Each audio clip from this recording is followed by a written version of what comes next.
Yo, what is up, guys? This is Rise, and welcome to another video. This one's going to be a little bit different, as I'm going to take you through one of my craziest Sylph matches of all time. This was from last week when my Stadium Elite team was facing off in a match against Le French Cavaliers. A lot of the best French players. Apologies of my pronunciation of your guys' team name. But this was an important match in the group stage of the Sylph Factions World Championship. If you're unfamiliar with Sylph, it's a show 6, pick 3 format, oftentimes with restricted and limited metas. Only certain Pokemon are available. Certain Pokemon can be banned. And Factions format is a team-based format. So it's basically like a 7-on-7 where everyone has a specific opponent. You play 3 games. First team to 11 points wins. So our Stadium Elite team was able to clinch a spot in the Factions World Championships, and we lost our first match to Magnus PvP, who I was really upset because I felt like I kind of blew it for the team. I really threw 2 of my games, and we ended up losing by a small margin, so I felt like I could have made a difference there if I played as well as I know I'm capable of. We were able to beat our next opponents 11-10, Born from Ashes, a team from Asia, but I think they're actually from all over the world.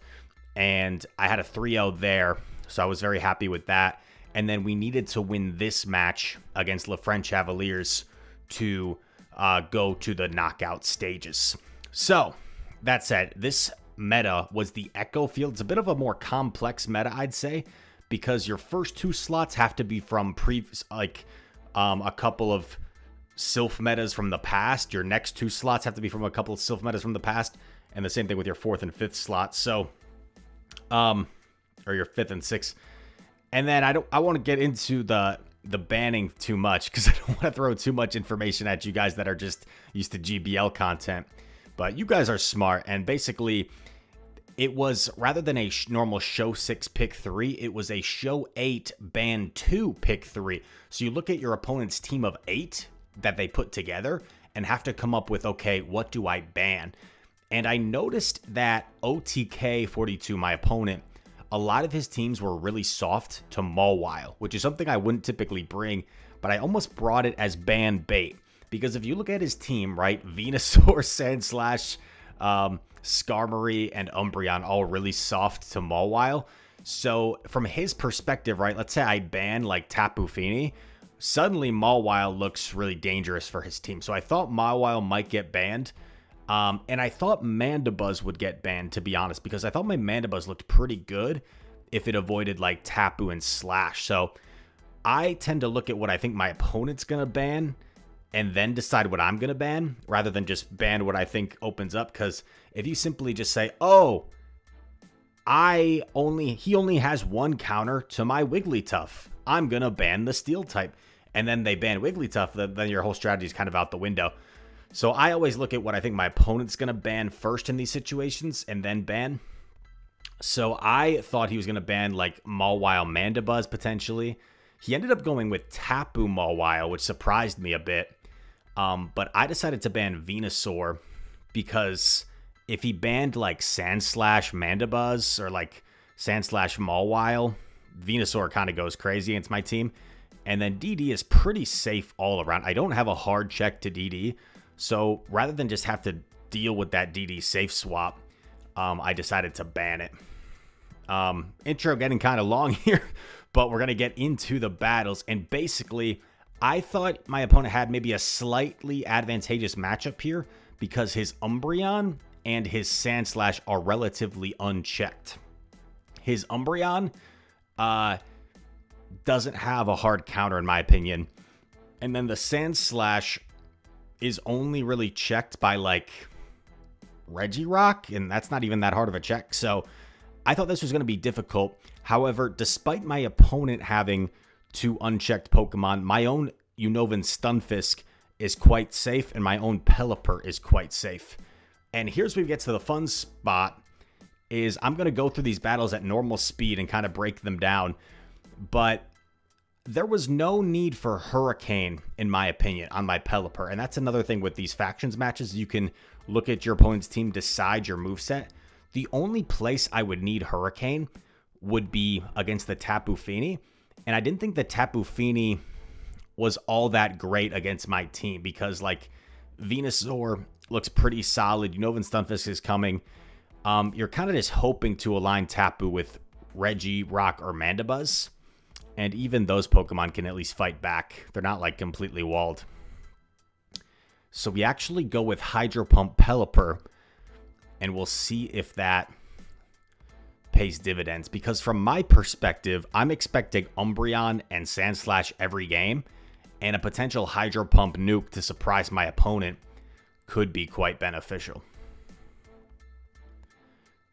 So that intro is probably a little bit longer than I would have liked, but we lock in, and these battles were actually on the couch of our Airbnb after I got second place at NAIC. In game one, we lead Unova Stunfisk into Umbreon, and this is totally fine for me. This is a neutral matchup. I felt like leading the Unova Stunfisk because it's one of my safer leads.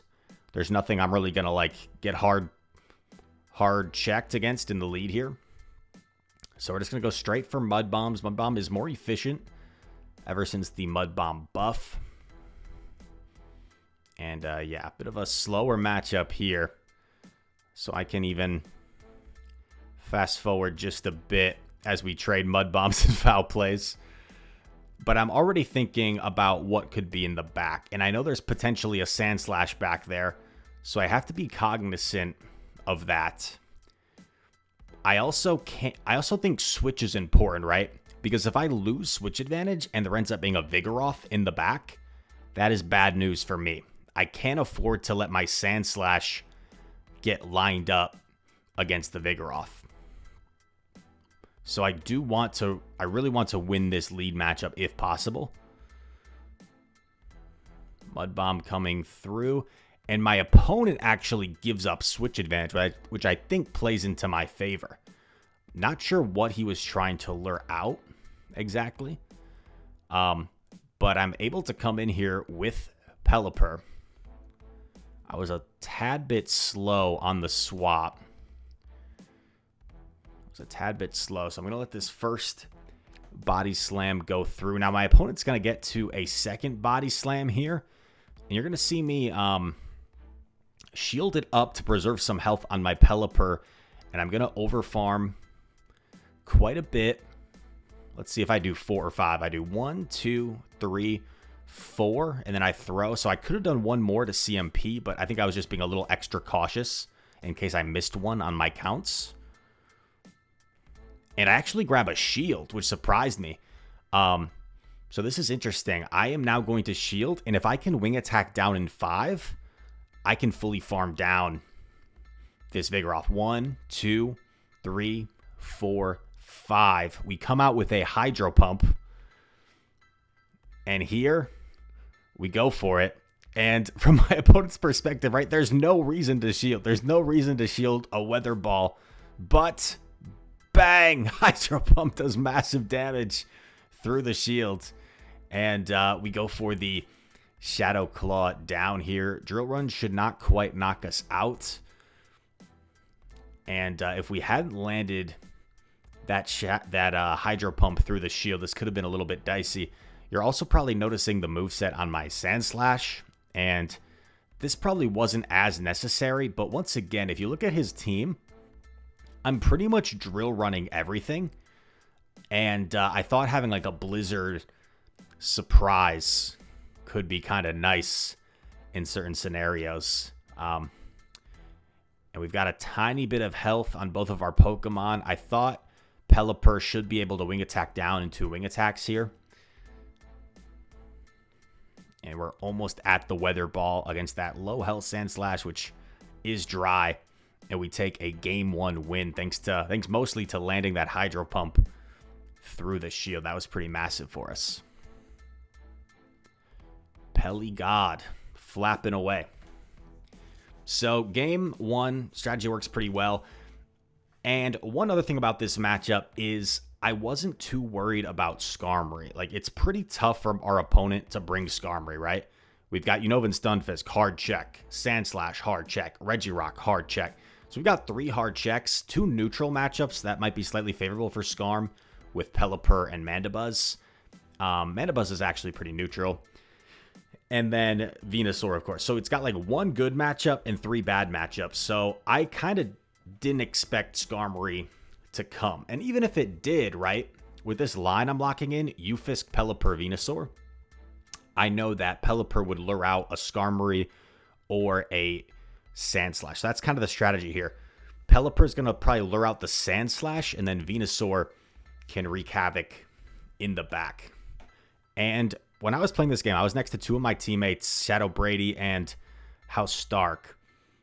And what we decided here on the fly is like we want to lure out the Sandslash. So I'm just going to take a move, keep this energy, and go straight into Pelly. And if you look at my opponent's team, right, doesn't have like an obvious answer to Pelipper. Sandslash is probably the most obvious answer. So he elects to stay in, which also makes sense. And I'm going to build up quite a bit. Build up quite a bit here. Take another foul play on the chin. I have a high rank Pelipper, so should be able to take 2 foul plays decently. And I know all shields are up, man, but I just go for it. Like, if he wants to shield his Umbreon, be my guest, I just go for it again. We've already revealed the Hydro Pump, and boom, we land another one.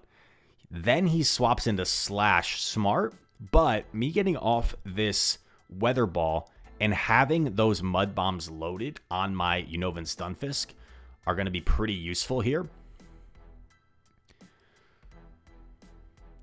I probably should have just thrown instantly to put the pressure on him, but that's fine. Ice Punch coming through. We can take that, no problem. And assuming there's no Skarmory, right? Once Sandslash is out of the picture, our Venusaur looks really good. Our Venusaur looks really good once Sandslash is out of the picture. I throw right before he gets to another Ice Punch, and I'm at double. Mud Bomb knocks out. What's in the back? Is it going to be the Vigoroth?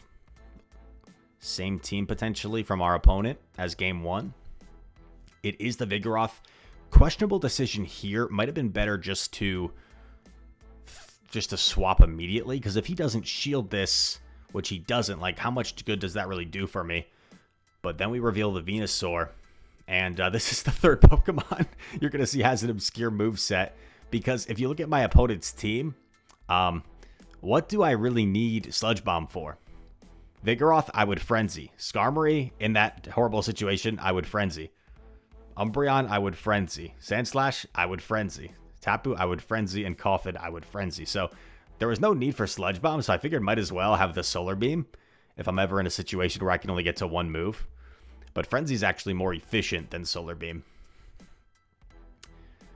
Body Slam is going to hit our Venu here. We CMP against the Vig. I'm going to have to shield this, I believe. He shields.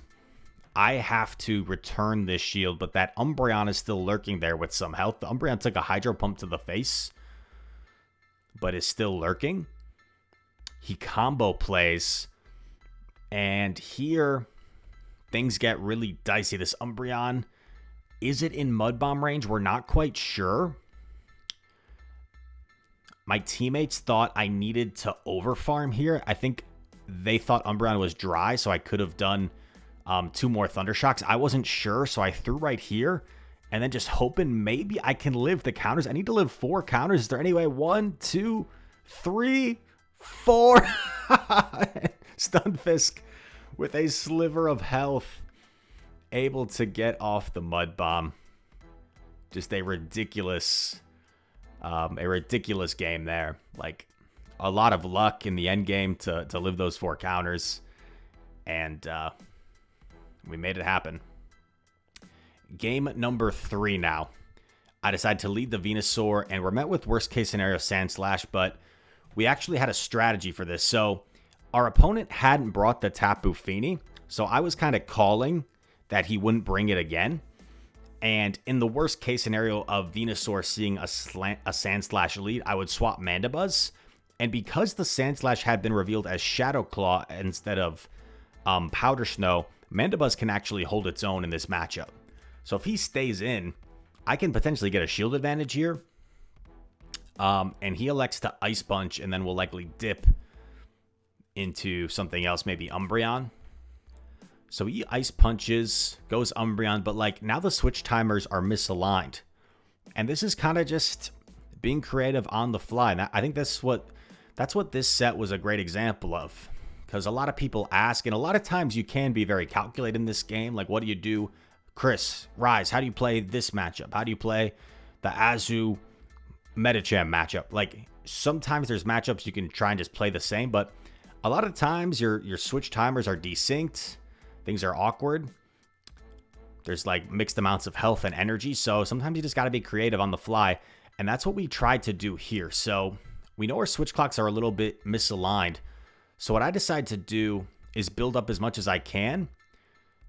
I think I go slightly over 100 there, but I'm okay with that because now I can save 2 foul plays for the Sandslash, and I'm going to pivot into my Ufisk, which is extremely safe. Like, what is he going to hard punish my Ufisk with? There is nothing. So we hard swap into Ufisk. We save our 2 foul plays, which are going to be far more useful against his other Pokemon than this Umbreon. I built up a lot, so this way, if he like hard swaps into something, I'll have energy to threaten it. Another foul play. Gonna chip our health here. Ufisk, being the annoying pancake that he is. Being tanky, spamming off mud bombs. Umbreon is still gonna stay. And at this point, like, so many charge moves have been thrown that now I essentially have taken back Switch. Like, I have... Well, not yet, but I actually decide to back-to-back here. And... Sorry, my commentary is getting a little bit misaligned, like the switch clock.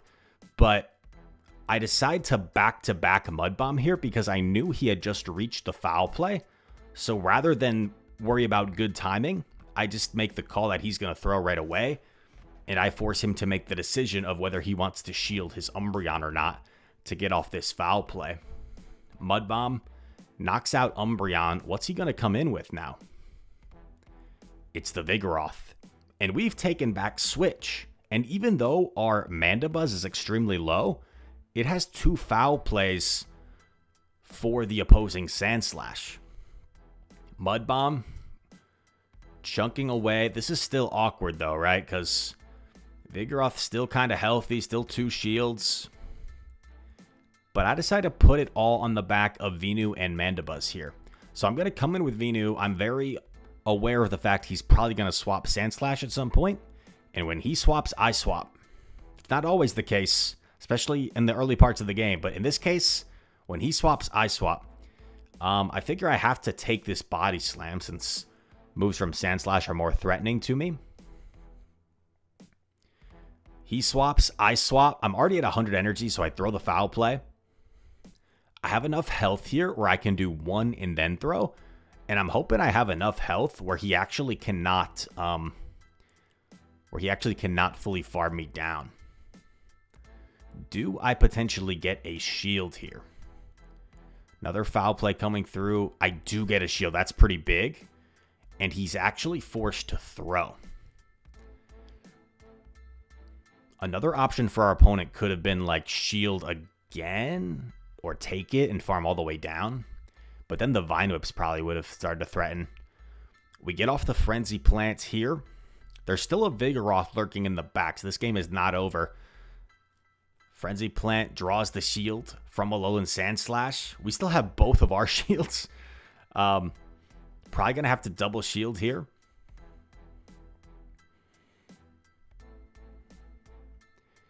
Ice Punch grabs a shield. And then the timer starts to come.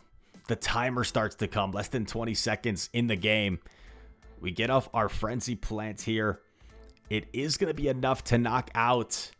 Is there any way? We're on our 5 cycle. Do we get it off first? And it's a charge move priority on the 5 cycle. if we had one less Vine Whip, or even if we were on our 6th cycle, we lose that game.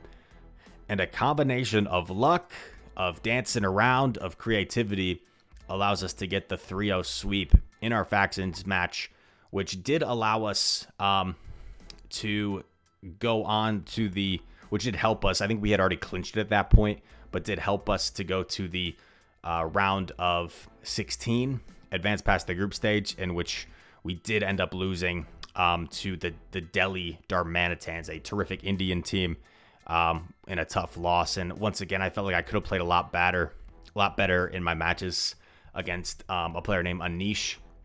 So I was definitely disappointed because I felt like if I 3-0'd, it would have potentially made the difference. But in the end, it's a team game, so I'm happy with what we achieved. Well, I'm happy with what we achieved as a team with Stadium Elite. I think in factions we definitely could have done better. I think based off our roster, our team, maybe we could say we underachieved a little bit in terms of our expectations for ourselves, because we have, I think, 10 players on our team going to play Pokemon Worlds, and unfortunately we just couldn't quite all of us didn't quite have a good week the same week. It seemed like every week one of us, whether it was me or someone else, would have an off week, and we just couldn't get that synergy right over the last few weeks of the season, with the exception of maybe this week against La French Cavaliers, which is kind of ironic because almost all of us were at NAIC in Columbus, Ohio. So the week where we weren't at home, where we could actually prepare and focus better, we actually had our best week. So maybe it goes to show there's something about just being in a more relaxed state of mind and environment, where you're not overthinking things, is sometimes the best. Probably a combination of both. But all that said, thank you guys for watching. If you enjoyed this different type of content, let me know. Rather than a bunch of GBL battles sped up, just kind of breaking down 3 battles and some thought process behind it. And those were pretty crazy battles. So I hope you guys enjoyed. If you did, make sure to hit that like button, subscribe if you're new, comment down below. All comments are appreciated. And that said, thank you for watching. I hope to see you in the next one. Peace.